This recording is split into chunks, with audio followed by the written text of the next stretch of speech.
Hello. Okay, I want to paint a thing that was really hard for me to paint when I was first starting out, and I don't want it to be hard for you. So I've painted it like 8 times today so that I can teach you how to do it and be successful. That's the plan today. We're gonna paint the aurora borealis, like just a very colorful, swirly sky. And then we're gonna just put some mountains in the foreground. And it is a very simple painting, but I feel like when I was first learning watercolor, I would try to do this like from a tutorial or looking at somebody else's piece and trying to copy it. And I could never make it look the way I wanted it to look. So hopefully I'm gonna be able to give you some techniques to make sure that you don't have that same experience. So you might wanna listen, like watch and listen, and then paint instead of painting like straight through the first time. Just see what's gonna happen and then paint. That's my advice. Of course, I'm not there, so you can do whatever you want, but that's what I suggest. Here's what you need. I'm gonna do this in my sketchbook, but if you wanna just use regular watercolor paper, that's totally fine. And then I'm gonna use my 24 color essential palette. Any watercolors will do, but you do wanna make sure that you have a few colors so that you can vary it. We're gonna do the whole thing with a size 8 round brush. And I'm gonna tape it off so that I have a nice white border. This is a side note, but there is a little bit of dry time in this one. If you don't have a heat gun, you might wanna get one. They're $10. I highly recommend it. It makes the dry time so much faster. So that's a side note. Let's paint. Okay, so tip number 1 is you are gonna want your paints nice and wet for this. So go ahead and spray them and let them sit for a second while we talk about what we're going to do. So you might have seen this video on social media a while back where we did the line of really concentrated paint and then we used water to just sort of create this very mixy, magical winter look. Same thing here where we did the concentrated paint around the bear. We did the same thing on the fox and then on the penguin that we just did a couple weeks ago. So that's how we get this sort of like swirly magic. And that's the idea for the aurora borealis too. This is not necessarily how I've seen other people do it. This is what I came up with to do it. So I want you to think about what colors you want in your sky. I'm gonna go for blues and pinks and greens. And once your paints are very, very wet, you're gonna dip into that wet paint and you're just gonna put a little bit up here at the top, like just a few little lines of whatever colors. I'm rinsing my brush off. Now I'm gonna dip into my pink. You can see tons and tons of pigment on the brush, and I'm just gonna put some in here. Cleaning the brush again. This time I'm gonna go for this green, and I'm gonna put some green in here. Maybe a little bit more blue, different color blue, maybe even down here a little. Okay, so we've got this line of very concentrated paint. Now we're gonna rinse our brush off and we're just gonna start pulling that paint down. So clean water, I'm grabbing clean water and I'm just pulling this paint down. So I'm gonna go all the way across. And then I'm gonna pick up my book and I'm gonna let it just flow naturally with gravity. Science, with science. And you can take it all the way down to the bottom. And the idea is that it will be less concentrated at the bottom than it is at the top. So we're getting this nice swirly effect happening. And while it's still wet, I'm gonna dip back into my paint. So I've got pink happening up here. I'm just gonna add a little bit more pink. I'm gonna add a little bit more pink in there. Maybe some up here too. And I'm still holding my paper at an angle, and I'm just gonna sort of help it move a little bit.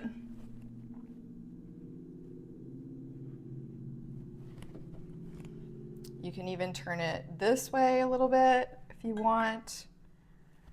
I'm gonna go back to my green, and I'm gonna add a little bit more green in here. And then maybe some more blue.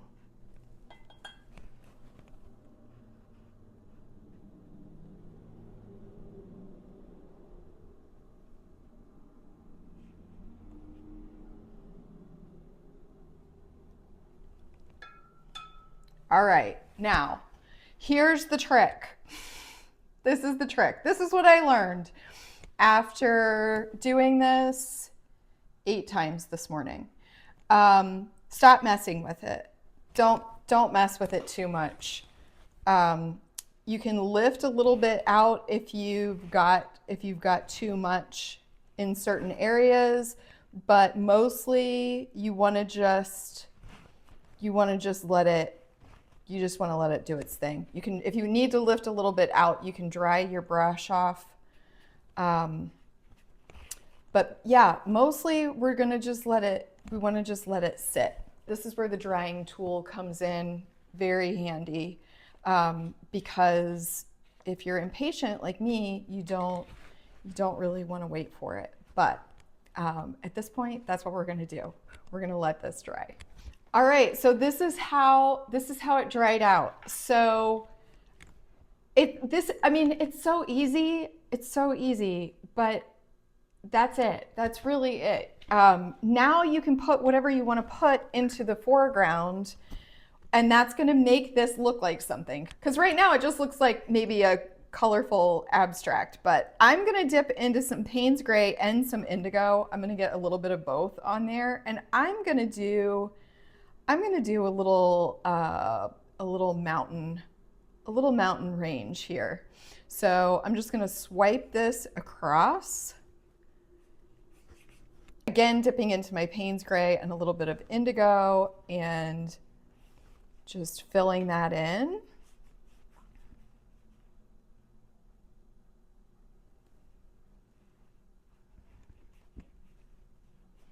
So now it's starting to look like a sky, right? You're like, oh, okay, I think it does look like the aurora borealis. So this is another let it dry. This is another let it dry moment. We gotta let this dry, and then we'll do another little layer of mountains. Once it's dry, you can do the same thing again. So I'm dipping into Payne's Gray and a little bit of blue, and I'm just gonna put that next little mountain range in there.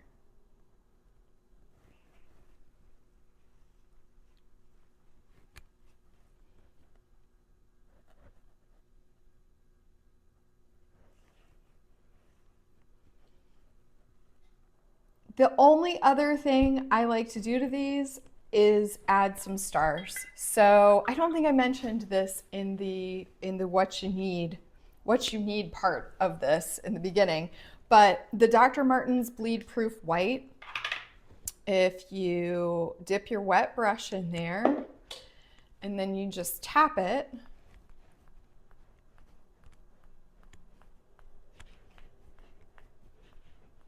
you can get some nice little splatter that looks like stars.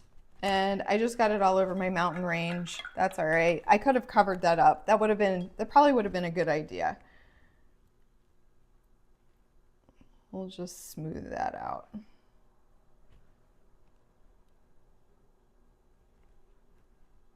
And on this part, I'm just gonna dab it. Okay, so this is what we ended up with, and I feel like it was so fast. Like, we did that so fast. I'm gonna do another one, and we'll do trees instead of mountains this time, so that you can see that variation. And I feel like seeing it a second time. There's a dog hair, of course. I feel like seeing it a second time will give you you know, another chance to kind of watch, because I did do that really quickly. And I do think it's important to do it quickly, because that's how you maintain like the really swirly, beautiful mixiness without overdoing it, overworking it. But let's do it one more time. So we're gonna do the same thing. I'm gonna do some blue. Maybe we'll do the blue in the middle this time. Maybe I'll do a little bit of blue over here. And my tape, I did not push my tape down really well enough the first time, and I had a little bit of bleed through, which happens when you're putting this. It'll be okay. Just blot it. It'll be fine. You won't notice it. Once we put the trees in, you won't notice it. What was I saying? Wow. Chaos, right? Okay, pink. We're gonna do pink, maybe purple, a little purple in there. Are we gonna do more green on this one? I do think the green looks cool. We'll do a little bit more green in here too. And some more blue. Okay, wow. Now we're gonna just bring it down. Pull it all down with the water.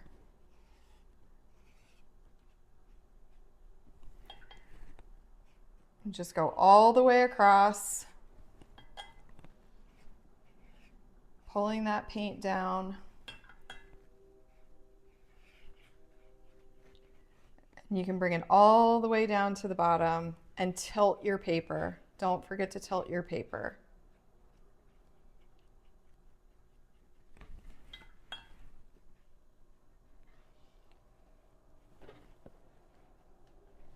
And then while it's still very wet, go back in and add some more paint in there.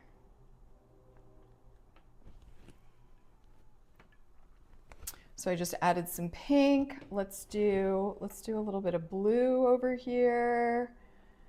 Let's do some blue over here. There was really a lot of blue in there.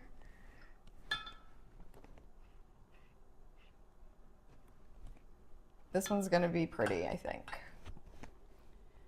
And remember, we're trying not to overwork it, but I do have some spots where it didn't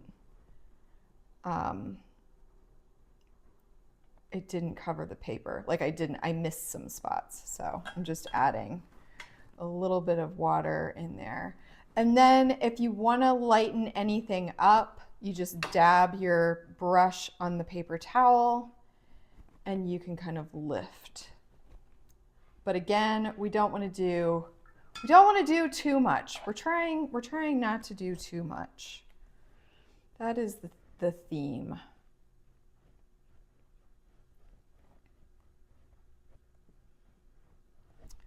All right.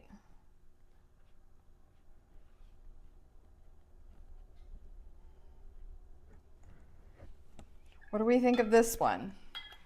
We've got a very big pink line.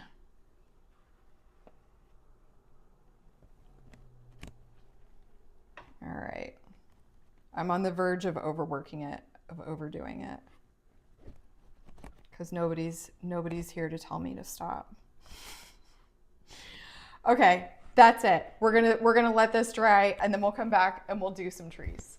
Okay, once it's dry, you can dip into some Payne's Gray, and we're just gonna add like some little pine trees. So we've done trees in other tutorials, but you basically just wanna do like a little teeny tiny top, and then it's gonna get bigger as you go down toward the bottom. And leave a little bit of white space in there, in between your branches.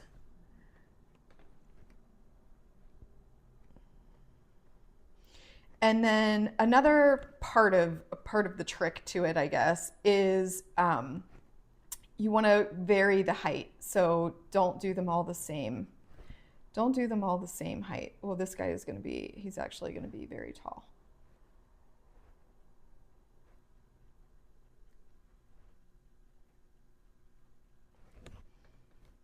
But I am using a pretty concentrated mix of paint. Like I'm dipping straight into the pan. There's not much water in there. It's mostly just pigment.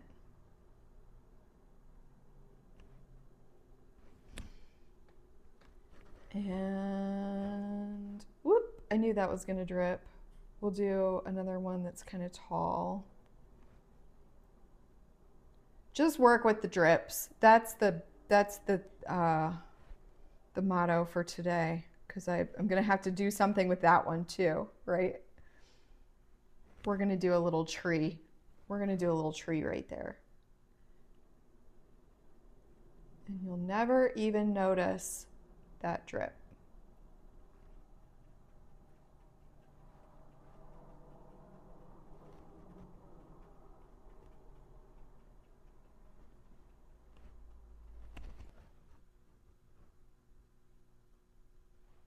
That guy's very small. I don't know, he might be too small. We may have to beef him up a little bit. We'll see.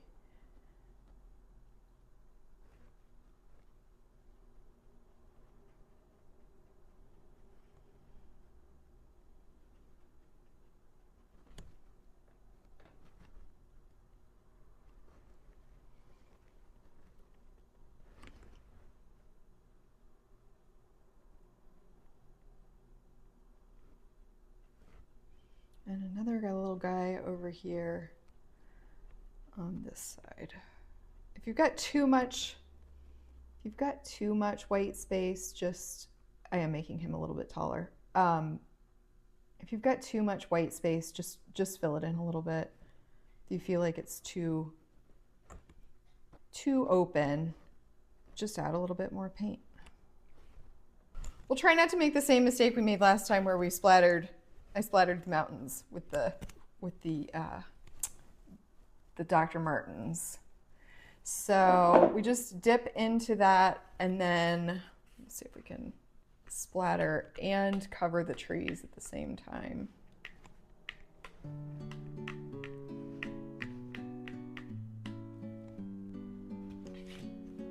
I'm just gonna go for it. If I was really, really worried about it, I could wait for the trees to dry, then I could lay the paper on top. That would have been the best way to go, but I don't have the patience for it today. I got stuff to do. So, there we go. All right. Once the trees are dry, we can go ahead and pull the tape, and then I'll show you them side by side. Okay, so the thing to keep in mind with this is yours is not gonna look exactly like mine. Your colors are gonna blend in a different way. The angles are gonna be different. Like on your desk, the water is gonna flow in different ways. It's not gonna look exactly like this. And it's not supposed to. Yours is yours and mine is mine. I do think this is a really fun technique, and I think for me, it's easier to do it this way rather than some of the other tutorials that I've seen where people just cover the paper in water and then add the paint in. I just have a harder time with that for some reason. This works for me. Hopefully it will work for you too. If it doesn't, definitely go look up another tutorial and see if that method works better for you.